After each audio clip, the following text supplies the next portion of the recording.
Black, Educated, and Broke is a weekly entertainment podcast where we mix hip-hop, headlines, and all things ATL into the success of Black millennials. in the Black culture. Oh, we in the big chair. What up, Maya? What's going on? Ron, sick of these Karens. Sick of every last damn one of them. And, you know, Randy introduced our producer before, but I need you to, like, tell the people who you are. Zay from the Bay. What's up? Hey, Zay from the Bay. Back, you already know. I'm just playing. And we don't know where the hell Q at. Q just, Randy said she wasn't coming, and Q just was like, I ain't coming either. Right. We got a whole show to do, and ain't nobody at work. Well, we just going to sit in the big chair. Thank y'all for joining us. Black, Educated, and Broke, the podcast. And let's just get started. So officially this week, George Floyd, he was buried on Tuesday. He's buried right next to his mother in Houston. What a weekend. So did you guys see any of the memorial services? Nope. I saw a little bit of it. Very little. Just little. So Friday, there was a memorial service in Minnesota led by the Reverend Al Sharpton and attorney Benjamin Crump. Star-studded, as you want to call it, that. So many people in the building. Martin Luther King the third, I believe Jamal Bryant was there, Pastor Jamal Bryant from Atlanta, New Birth, T.I., Ludacris, Kevin Hart, Tiffany Haddish, Will Packer, Tyrese. Eric Gardner's mother also joined them there. Even saw Senator Amy Klobuchar. I don't know why she was there, what kind of point she was trying to prove, but she was in the building. And then Saturday, they flew him to North Carolina. There was a service there for family members. And then Monday, it was a public memorial, public viewing rather, in Houston, Texas. And Tuesday, there was a 4-hour celebration of life. That was not a funeral. Funerals are sad and boring and slow music, but there was a homegoing service. I mean, everybody was singing. Neo was there. Gospel artists from Houston were there. What's the gospel sing? Kurt Carr that sing that song For Every Mountain. He had his group there. Man, when I tell you they had church. But it was worth it, though. I think what has happened to George Floyd, and I said this a couple of weeks ago on our show, and I hate to put it in those terms, but I'm a realist. That was the icing on the cake for us, and I believe he deserved everything. And there's this viral video of his daughter on the shoulders of his friend and who he called his twin, NBA player, Steven Jackson. She says, "My daddy changed the world," and that's exactly what he did. I believe he has changed the world because we are tired. We are done dying. But those are those memorial services, man. If y'all can see any of the videos, if you like gospel music, it was church. I probably didn't watch it. I didn't want to do church again. You said what? I said, that's probably why I didn't watch it. My parents was down there watching it. And I just heard the gospel song. I'm like, I ain't trying to hear church right now. Man, but you know what? It's our music, though, because, you know, this is Black Music Appreciation Month. So, you know, hey, it's our music. I ain't trying to hear nothing but that turn up. That's all I want to hear. My own church and devotion. She's trying to twerk song. Chris Brown ain't got no church song. He does not. Chris Brown does not have church songs. And I was reading my Michael Todd book, and I was having my own type of prayer and devotion up in my room. Is that what you're calling it? Yes, my time with God. All right. Moving on. So an update out of Minnesota. I don't know if you guys saw, but apparently, and there was this rumor before, I don't want to say it was a rumor, but it came out in reports with George Floyd, but he and the officer who had his knee in the neck of George Floyd, well, apparently they knew each other. They worked together, and it's officially confirmed. Multiple TV outlets, I think the interview came through CBS, on the CBS local news that has kind of gone viral via social media, but they worked together at like a nightclub, and apparently they didn't get along. So question, could that potentially boost his charges up to murder one? Because yes. if I was to say some shit like, if I catch this motherfucker outside, it's over. This is a family show. I'm just saying though. But no, absolutely.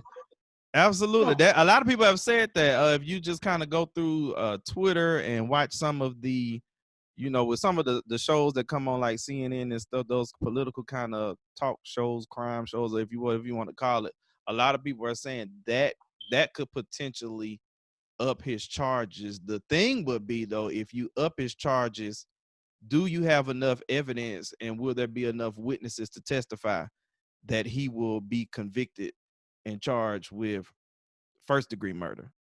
Because he's already been upgraded to the second degree murder. Can he be charged with first degree murder? That's going to be the question. Can that be proved in a court of law?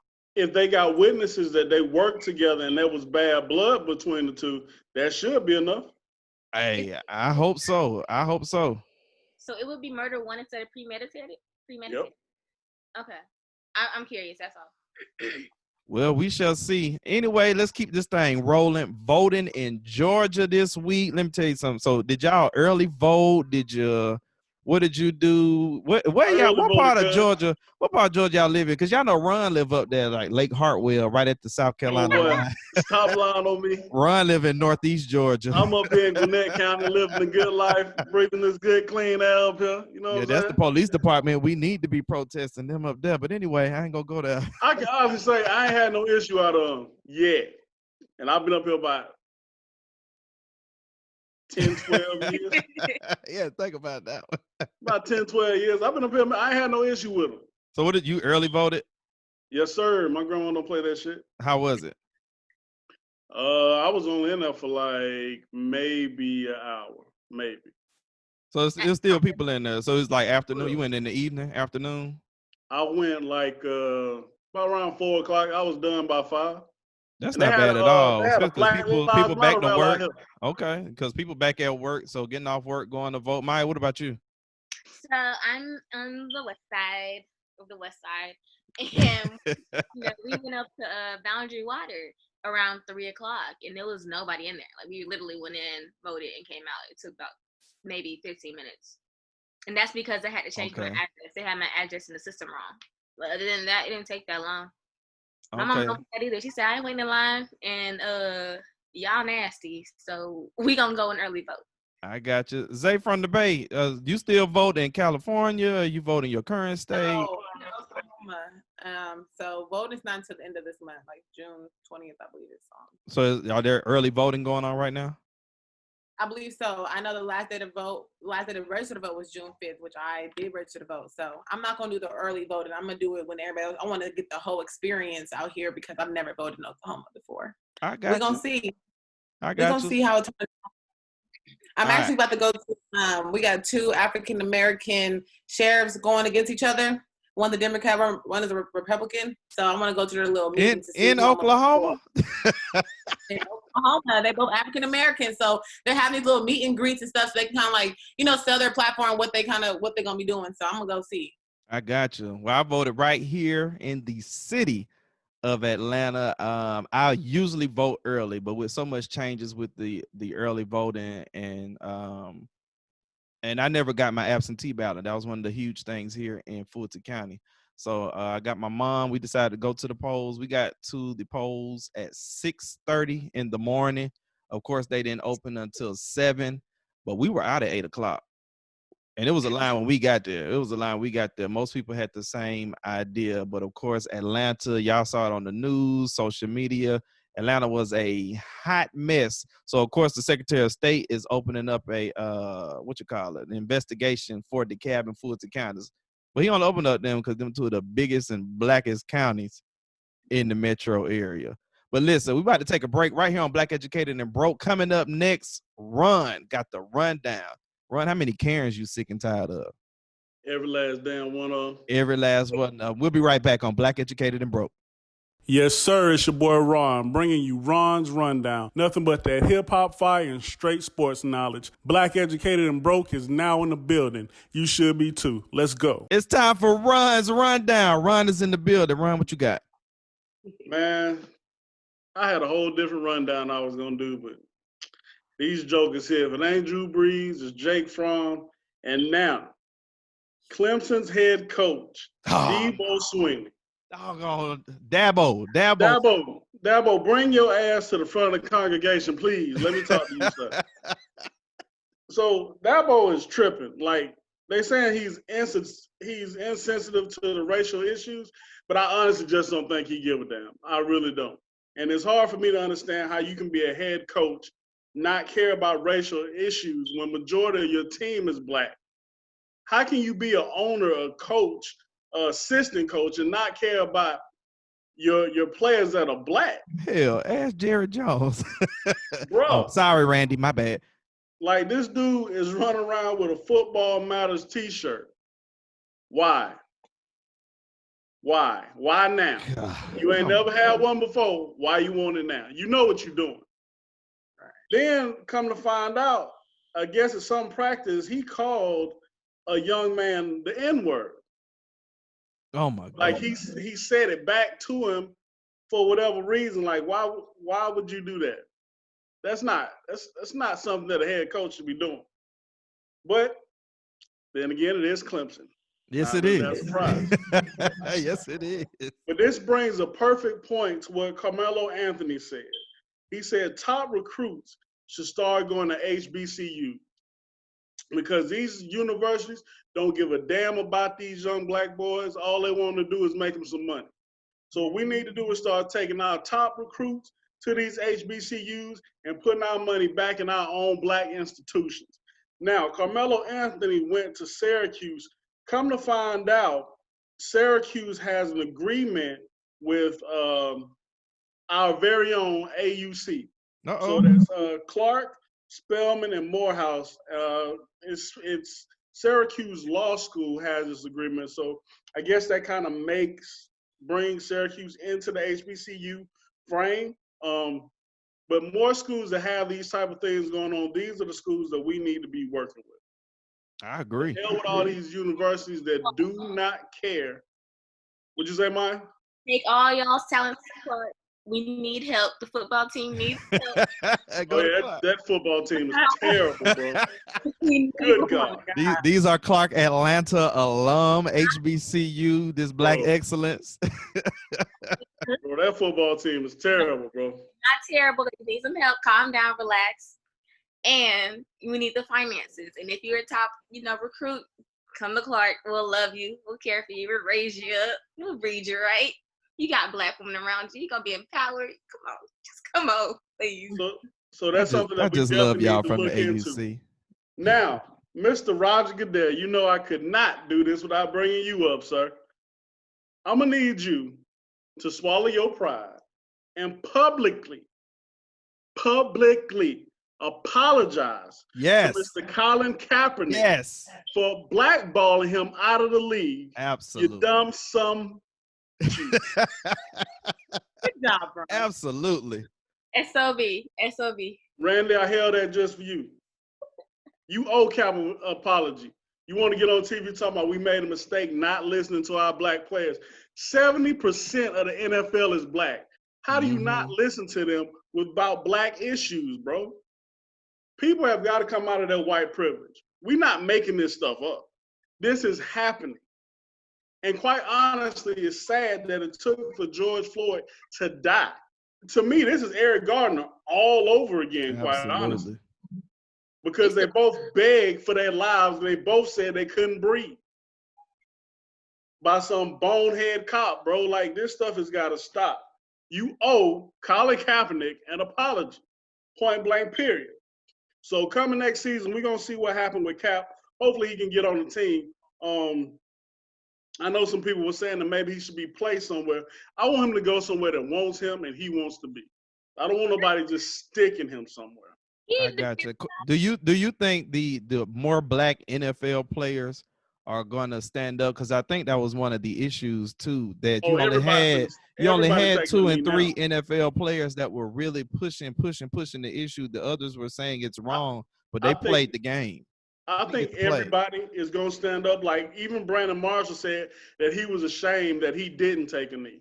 Man. And quite honestly, he's not the only one, because even as me watching football, I felt bad because I was still watching football. Right. But I was still playing fantasy football, still gambling, still making bets. So for me, I was just like, man, I got to try to get this money. But I feel bad that I support Cap, but I didn't stop watching football. I got you. So I hope somebody signed Eric Reed. He's still on the market. I thought he got signed by. Thought he was in Carolina. They released him. He didn't even finish out his contract. After they extended. He got signed, and then after that little season, they gave him a 3-year extension. Gave him a 3-year extension, and then that's it. They cut him after this season. Well, I'm sure somebody will pick him up. I hope so. On a better note, the NBA is coming back, baby. We're going to have a 22-team restart at Walt Disney July 31st, which is a Friday. Trae Young ain't playing, so whatever. The following teams are going to be playing: the Bucks, Lakers, Raptors, Clippers, Celtics, Nuggets, Jazz, Heat, Thunder, Rockets, Pacers, 76ers, Mavericks, Grizzlies, Nets. Come to find out, KD will not be playing. Magic, Blazers, Pelicans, Kings, Spurs, Suns, Wizards. So July 31st. Are they gonna let the Blazers play? Because they sure was crying. Man. What's the point guard? What's his name? He showed Damian Lillard. Hey, he was crying a little bit, but you know what? He gonna go in that thing on fire though. Oh, Damian be balling, bro. Yeah. Matter of fact, Damian, if you ever want to come to the Chicago Bulls, sir, we will take you. Oh God. Listen, go Lakers. Anyway, man, that is it. That's all I got for the rundown, man. Y'all can follow me on Twitter at MRFYPM. Holla at your boy. Hey, Ron's Rundown. Appreciate you, bro. Listen, I got your Melanin News coming up next. We'll be right back here on Black, Educated, and Broke. Hey y'all, what it do? It's your girl, it's Maya. So you're not doing anything right now? Go over to blackeducatedandbroke.com and check out my blog, The Mayan Empire. We're waiting for your feedback. It's hard to remember it's Black Music Appreciation Month. Well, we'll already appreciate our music. So let's remember that it is our music that got us through and will get us over. Live in the Black Educated and Broke newsroom, the top stories are out of Atlanta. The 2 police officers fired after using their tasers on 2 young Black Atlanta University college students have filed a lawsuit. They want their jobs back. Ivory Streeter and Mark Gardner say their use of force was lawful and that they were fired without a proper investigation. The suit names Police Chief Erica Shields and Mayor Keisha Lance Bottoms and was filed in the Fulton County State Court. Still no arrest in the death of Breonna Taylor. Louisville City Council Committee has passed a proposal to severely restrict no-knock warrants. This is supposed to be in honor of Taylor. Under the proposal, no-knock warrants would be limited to crimes including murder, hostage taking, kidnapping, terrorism, human trafficking, and sexual trafficking. The warrant could also only be sought during imminent threats of harm or death. Breonna Taylor was 26 years old when she was killed by police on March 13th. Sabrina Fulton is officially qualified. The activist is qualified to run for Miami-Dade County Commissioner, District 1. Fulton is a part of Mothers of the Movement, which includes Congresswoman Lucy McBeth of Georgia, the mother of Jordan Davis, and Leslie McSpadden, the mother of Michael Brown. Fulton, for the last 8 years, has been fighting for gun control and also started the Circle of Mothers to help empower grieving mothers and other women who lose family members to gun violence. She had been endorsed by Senator Cory Booker and former Democratic presidential candidate Hillary Clinton. Sabrina Fulton is the mother of Trayvon Martin. He was shot and killed at 17 years old in February 2012 on his way back to his father's house from a nearby convenience store. For the latest headlines in and around our community, you can follow me on Twitter, MikeB_news. I'm Mike B with your Melanin News Weekly, right here on Black, Educated, and Broke. Everybody want to be a rapper, but don't nobody want to rap. Well, we're going to give you a chance to rap on Slap It or Dap It. Send us your music, your MP3 to blackeducatedandbroke@gmail.com, and we'll play it. What's even better is we're going to invite you to the show, and then you can show the world and us what you got. You think you got what it takes? We're going to see. How does Randy say this? All righty, guys. We're back right here on Black, Educated, and Broke. So let's take a little moment. We've been having fun. That was your Melanin News right there. But I'm calling this a moment in the movement with the Mayan Empire, our blogger and original co-host. She's been with us since the beginning. So Maya, we were talking earlier and we was like, you know what, let's bring this to the forefront. Let's bring this to the table. And let's just talk about these statues that have been taken down like all over the country by anti-racism protesters. I mean, it's been some amazing moments. What you got, Maya? So I'm all for vandalism with a purpose. Like, I'm all for taking down, burning precincts, anything that can help with the movement become even more widespread than it already has been. Mm-hmm. Not just trash and nothing like that, but like vandalism with a purpose. So these statues being brought down by demonstrators is everything to me. And it's mainly in the countries or cities that you would never even expect. Like, lately, Philadelphia, they started the movement. They were the first statue to get vandalized because their statue of I forgot who it was. It was some some statue that represented an oppressor and bigotry and hatred. They never said the name of the statue or whose the statue was, but they said that the mayor, after the citizens and the protesters and demonstrators lit it on fire because Wow. Yeah, it was scheduled to be removed next year, but because they lit the bottom on fire, he got it removed immediately. It's like, I'm standing with you guys, it's coming down. And it was removed by the city officials immediately. Oh, wow. Birmingham, Alabama, they had a statue come down of a Confederate sailor, Charles Lynn. Montgomery, Alabama, they had Wait, who? Montgomery, Alabama. Well, we did the boys boycott and we marched and everything. Montgomery. Uh-huh. Oh, all right. They took down that statue of Robert E. Lee. Holla at you.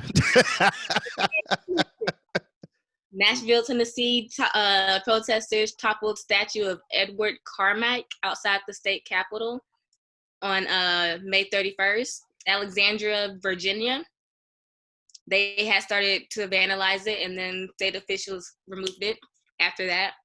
And then Mobile, Alabama, Admiral Raphael Seamus is now empty there. That statue is gone.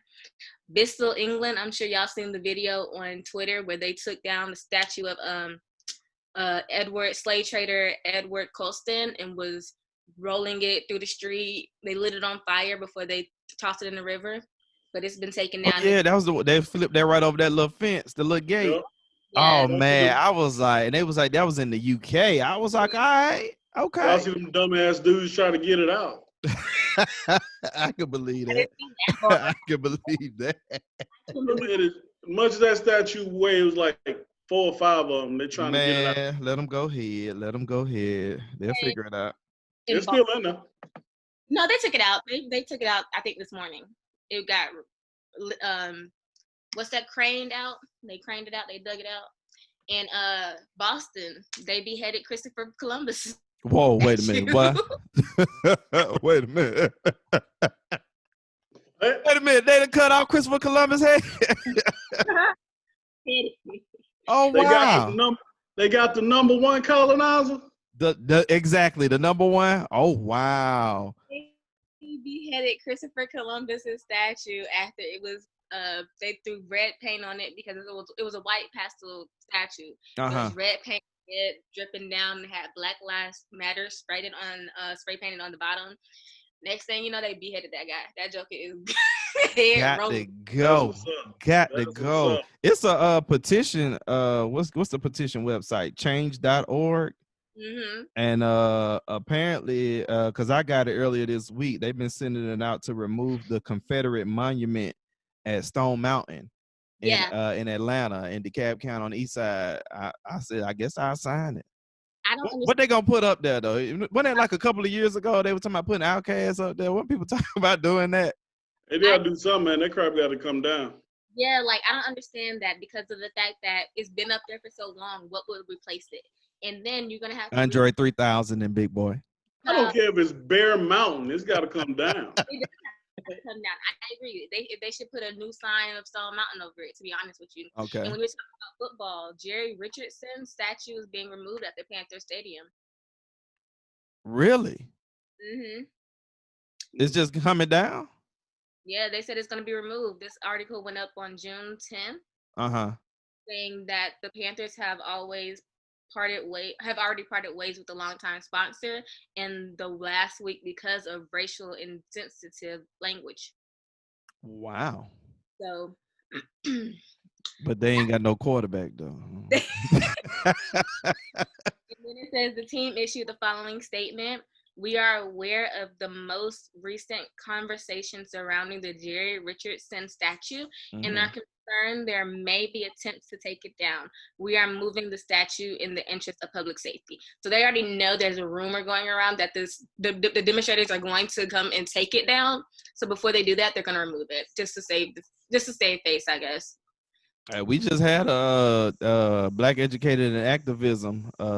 Marcy, she is Marcel. She's in Charlotte, man. So yeah, they gonna come get it. I'm very appreciative of the fact that they are bringing more highlights to the fact that there's so many slave owners and so many Confederate leaders. Why are there so many statues and streets named after them? Especially in front of where I work at Coca-Cola, there's a statue of John Pendleton, and they have it inside the building and outside. He was a slave owner. Like, are y'all gonna remove that statue? Maybe not, because Coke has to rebrand their whole company because they. So it's just interesting to me how they're going about it, and I want to know like the next phases, because if you're taking down these statues and making these movements to get them taken down or get in there, bring it to light what they actually were, who they were, what is going to be in the place of, because it can't just be that empty space. Absolutely. You got the what's it? I think NASCAR and 2 military branches somewhere. I guess the bases or somewhere they're removing the Confederate flag. Yeah, it's a shift in the atmosphere. It's changes, and I think it's changes to realize that it may be a part of history. It may have been what started this country. But it doesn't make it good. It doesn't make it what was so great about this country. It's a glorified history. This is not a good thing. You should not have statues. The Confederate flag should not be your proud American right to. No, that is dumb. If you honestly don't know the history, and if you do know the history, you're racist. I don't care what you say. I agree, but when they had that conversation before, you actually had because what's the street here in Atlanta, in like Southeast Atlanta, is it like Confederate? In that area of Moreland Avenue, that's Southeast Atlanta, just southeast of the downtown area. But you actually had Black people who were on local news, but they were in agreement of that stuff because they felt like it was a much needed part of history. It's needed to learn. You need to know it and you need to understand it, but it's not a good part. I don't understand how we can say the Holocaust was so bad. We can say the Trail of Tears was just terrible, which all of it. But when we talk about slavery, it had to happen. Right. 9/11, they say never forget. Slavery, they say get over it. Exactly. Right. The Holocaust, never forget the Trail of Tears. I understand that. I sympathize with that. However, we are not getting over slavery, and we're letting you know this is why we're tearing all your shit down. Excuse my French, Randy, but we're tearing all this. Like I said, you need to forget about all this old Confederate stuff, like you forget about the chick that you ain't want nobody to know you slept with. Thank you. Wait a minute. Take it to your grave. I've been saying since this whole revolution started, like, I'm all for them tearing this shit down if it means that there will be national coverage. Black lives will literally matter, because we're not asking you if they matter. We're telling you they matter, but you already knew they matter. So now act like they matter. I hear you. Our producer said we gotta wrap it up, but before she get us out of here, I got one question. So producer, give us 1 minute. So I saw this on Twitter, Ron. I don't know if you saw this, but apparently Steve Kerr, head coach of the Golden State Warriors, brought up something about how Black history should be taught in the school system. But that has been a huge debate for years. And you Well, guys are we all college graduates and educated, but I mean, real quickly, just how do you feel how should Black history be taught in the school system? I Like mean, it should be taught the same way you teach the white history. exactly. Because like only time they ever talk about Black history is Black History Month. Right. That's the only time. And they don't really talk about much other than civil rights, Martin Luther King, Same group of a little people. bit of slavery. Harriet Tubman, Frederick Yeah, that's. I Douglass. mean, Same it's a names. handful. They don't really go into too much depth. Like when I was in high school, they actually would show. They made the mistake of showing like a couple racist movies, and it ended up in some white boys getting their asses whooped. And after Oh that, my they God. stopped.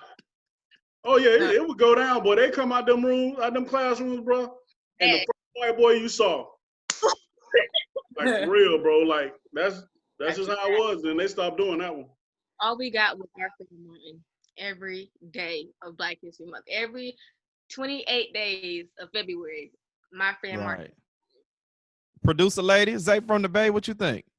I mean, I think that it's important. I personally was a part of a Black program when I was in high school. So they took us to different HBCUs in college, and I went to the Black Wax Museum in Philadelphia, and we learned so much about our ancestors and like just kind of like what we should have been learning in school, to where everybody was getting on the vans calling their parents, like crying, like, oh my God, like this what used to happen to us. We need to take being Black seriously, like, you know, getting on the bus and going to the back of the bus. I know that's little, but we need to really take this kind of stuff more seriously. So, I mean, get your kids involved in the Black programs that we do have at your schools, or the Black things that's important in your community, because man, the school district, they failing us at this point. And they also need to stop teaching Black History Month like being Black is a bad thing.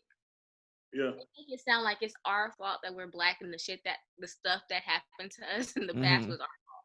That when they teach about slavery and civil rights, there's no accountability. Like they're not gonna take responsibility for what happened. Like it's just like, oh, it happened. Yeah. But something Zay just said she just said get your kids involved. So that's talking to parents. Does anybody, and Zay, I guess, can we take a few more minutes with this? Does anybody with parents, do we not blame our parents? I'm a little different. We're from the city of Atlanta. I have been extremely blessed with my history. I have a living great grandparent who is over 100 years old, who can still tell me from, growing up as a kid through the Depression up into how she felt seeing the first Black elected president. So I got to be around civil rights leaders growing up, what they went through, the conversations, and what they are doing now. Dr. Joseph E. Lowry, who passed away during the early part of the pandemic. I mean, I got to be around him pretty much all my life. So the stuff I've got to learn. Do we fault our parents for not getting us involved? Because we continue to blame the school system, but they've been teaching the same thing for years. Right. It hasn't been any change. Do we fault our parents?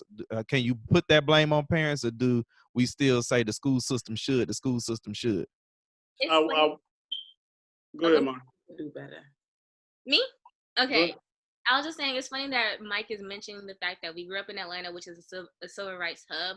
So knowing civil rights and basic Atlanta history and American history and Black history, it's always at the tips of your finger. However, I do parents about not knowing your family history and what part you played in the history that happened, especially if you're native to the city. So when I was growing up, it was a little different. If I asked too many questions, I got told I was digging up bones. I need to let skeletons lie. I was always told, keep my nose out of grown folk business, stop asking so many questions. So I really didn't know my family history. And I was talking to my mom about this earlier because my dad was watching some Chinese movie. And I was just saying it was interesting how Chinese culture is never hindering. Like they never have a gap. They always know their ancestors by name from the top of the firstborn to the last generation. So I always find it interesting how they are so like well into their culture and how they just know, like they don't let their generations of anything die. Like everything is always taught. And I think it's because they stayed so what's the word? I don't want to say pure, but so to themselves Okay. that they didn't really intermingle with other cultures because so they didn't have anything to come and mix it with. We didn't have that choice because we were captured and brought to, different parts of the U.S., different parts of the Caribbean, South America. We were just scattered. So we didn't have that choice to stay as tight-knit as we could have been. But I'm trying to understand what are ways for people who don't know to find out, because Ancestry don't tell you nothing. 23andMe don't tell you nothing. I get that, but the 60s were just the 60s. Our parents came up in the 60s. How can you not tell your children who are possibly in their 30s, in their 20s, and now your grandchildren, if you grew up in the 60s, about those historic figures? You got to see. You got to see the movement, and that's I think that's the issue. We keep going after the school system. Don't get me wrong, school system got to change. It's somebody that works in education, but like you three come from HBCUs, and I've heard this so many times, and I think it's great. HBCUs teach Black life different than going to a regular college. So it's amazing the success of HBCUs. I'm in awe because I'm surrounded by you three, of course. Randi and Q. Shanae went to Savannah State. And then for me, I didn't go to HBCU. I come from HBCU. My grandfather, Morris Brown College. My grandmother went to Clark College before it became Clark Atlanta. My dad's mom also went to Clark College. So I come from that history. I'm from Atlanta. So if you're not able to, I guess I'm saying, do we fault parents? Do you fault that age group not being able to tell me what happened in the 60s? I wouldn't fault the parents. I mean, parents have got a lot of stuff they got to deal with. So it's not so much that I don't think that they don't want to teach. It's just, you're a parent. You got to take care of the house and the kids and pay bills and all this and that. So maybe it's something that, maybe they may not feel or have time to cover. That's where the school system come in, because if you look at regular history, if you look at math, like you got algebra 1, algebra 2, algebra 3, calculus, geometry. Why can't you have that with Black history? Why can't you have Black history A, Black history B, Black history advanced? Why can't you have that in the school system? I got you. But if the textbook, okay, Dr. King, we get Dr. King in January because of the birthday. And of course, I working in the elementary school setting. They get to watch My Friend Martin. They get Monday out. But of course, the week before, it's Dr. King activities, Dr. King videos. And of course, it is the assassination, which is it make kids feel so sad that here's this man fighting for equal rights of people, and then he was just taken just like that. But how hard is it especially for me? My mom grew up in the 60s and grew up in Atlanta. What happened in Atlanta on the day he was assassinated in 1968? Or do you get that from the history book? Can you get that? No. Hell no. No, can you get it? If schools are reformed for Black history, can you get that into the book? Like, people need to, what happened? We need to know the changes, because Coretta Scott King and all those that were still living at the time, they still carry the torch. Civil rights was not done just because King got shot. Well, he got suffocated. Yeah. That's real.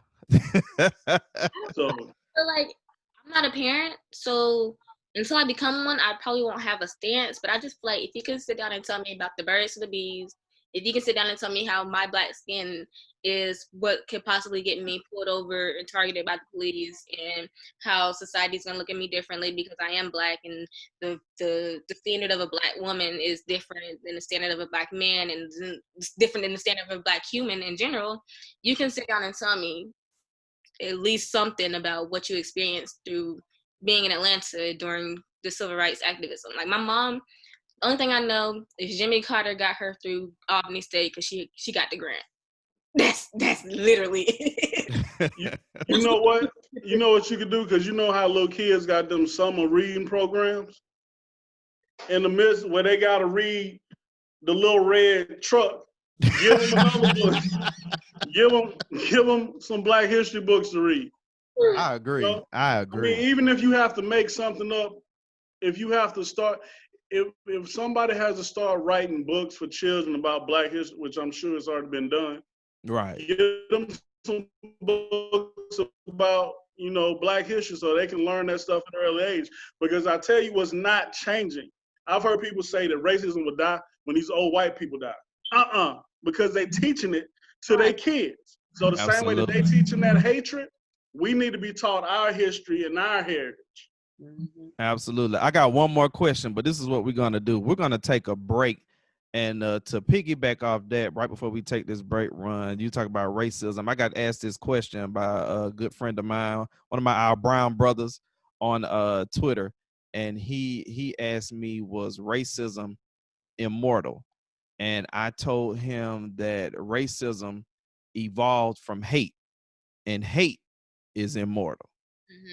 But we're going to take a quick break. We're going to come right back. Got another question before we get up out of here. You're listening to Black, Educated, and Broke. All right, we're black. We're black. Well, we are black, aren't we? We are back in black. Back in black. Right here on Black, Educated, and Broke, man. Great conversation. Wish the rest of the crew was here to join us for this. But, we got to do what we got to do, give you guys what we know. And I just want to ask you, as we get ready to get on up out of here, just the state of the movement. I have that title as an idea of a project that I'm working on. But where do we go from here? Where do we go from here? Well, for one, police policies and these laws have got to be changed. Nothing's ever going to stop until we change those. So the next move needs to be us voting the right people into office, making what we want from them known, taking a look at the police policies and these laws to see what needs to go and what needs to be changed. That's really about all I got. Maya? I'm in support of defunding the police, and I'm in support of restructuring the police, because I feel like with what the police are doing and how much freedom and how much they get away with is not helping anything. So I do agree that social workers should be on call for like domestic disputes, family being called for like missing kids or like homelessness or something like that. I feel like social workers need to step into that role. Of course, they have so much going on with foster kids and everything like that, but I really feel like there should be a branch of social workers who could also answer that call. Fire department needs to strictly be cars broken into, houses on fire, arson, and that kind of situation. There should be different levels of 911 operations. Like we call 911, we tell them what's going on. There should be a certain dispatch that goes. The police should not be handling everything. They don't need to, because they don't know how to handle stuff. They don't know how to they don't know how to shoot a disarm, for one. I thought that was a basic academy structure. I learned how to shoot the disarm when I first got firearmed. So if you can't shoot the disarm, what are you a police for? Because you're shooting to kill, and that's not, military don't even shoot to kill. You know what I mean? And then you're killing, and you're not killing everybody. Killing us. Why is Dylan Roof being walked out in a bulletproof vest and given water? But, like... It took him to Burger King. Yeah. Y'all said I'm still fighting for Trayvon Martin. I know there's another generation above me fighting for Emmett Till still. So it's like, we're still fighting this. Like, there should be... I don't think it's going to end. I don't think anything is going to end. So I don't know where we're going to go from this, because I don't see it ending anytime soon. I just see it continuing, but being better, because we're tired. And when you start being tired, you start making things happen, because you're not going to go through this again. So I think defunding the police is a good start, and then trying to restructure it. I'm all for a society without the police. Honestly, if everybody gets armed to carry, you can be your own police at this point, because Lord. I wouldn't go that far. I'm just saying, they get away with things that a basic human, regular civilian could get away with. So, I mean, George Zimmerman, what's his man's name? He done killed. That's his name. Look, he ain't important. That's his name. But he done killed Trayvon Martin, still walking around free. He in Fulton County. That's what they said. That's our fault. That is our fault. That's our fault. And that's why we need to keep the energy. Like, where we go from here, we keep this same energy. We keep being tired. I mean, we can't just let these little, just because they're taking the statues down, they're doing all these little things that should have been done. We still have to keep pushing for more things to change, get into positions to change stuff. Like, we can't just keep saying we're tired and just sit around and just be tired. Eventually, like you said, we're going to get so tired that you're going to do something. So let's get out there, vote, and focus on educating ourselves on things that really matter. But this is a great start. This is a great start. This is a great way to raise awareness. This is a great way to get people talking. This year might have been tough, but it woke a lot of people up. And I agree with you, Zay. Like, this is a good start, but it's not going to end because there's going to be another killing. They're not going to stop. Oh, there's been plenty of killings since all this is going on. Absolutely. We lost some more people since all this has been going on. I saw somebody in New Jersey got shot 2 days before George Floyd got killed. Yeah. So we still got to address that one. Wow. There's so many that I don't even know about because we're still focused on George Floyd's case and Breonna Taylor. And don't get me wrong, we need justice for them as well. But, like, it's so many names that we don't know about. Absolutely. And they're going to keep coming. And they are. I don't know where we can go from this if it's going to continue. Like, it's going to continue. So I don't see anywhere for us to go except for just to continue fighting. President Obama said earlier this week in a special town hall he did with Representative John Lewis and another person, but he said that we could learn impatience from this generation, and talking of millennials and of course now the Gen Z generation.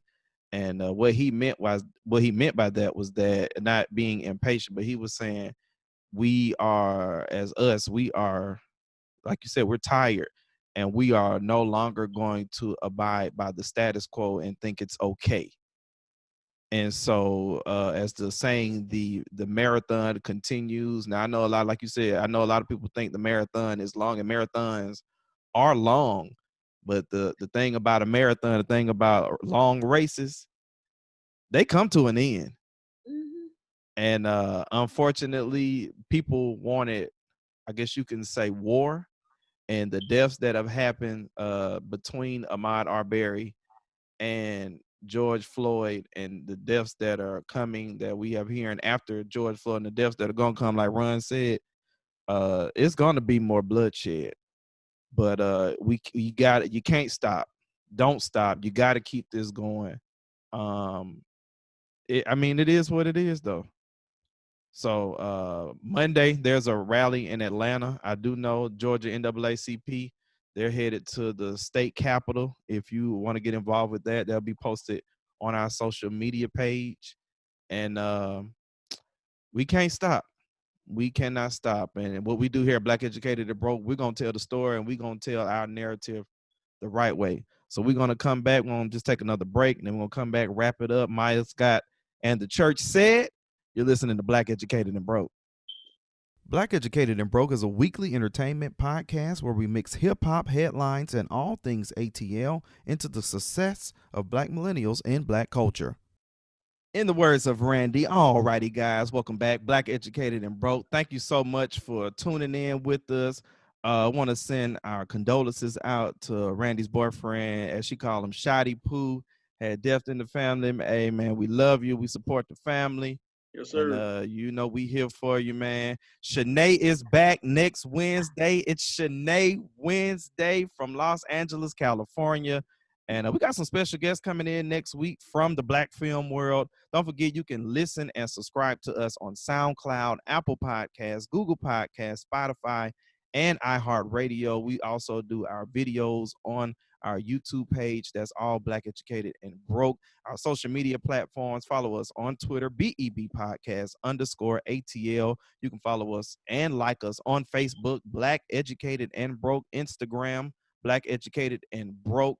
And man, we just appreciate you all. Maya has what the church said. Come on, little bishop. Well, it's really gonna be short and simple this week. Basically, I saw this this quote, and it was like a big T, and like beside the T it said, "Think, then talk."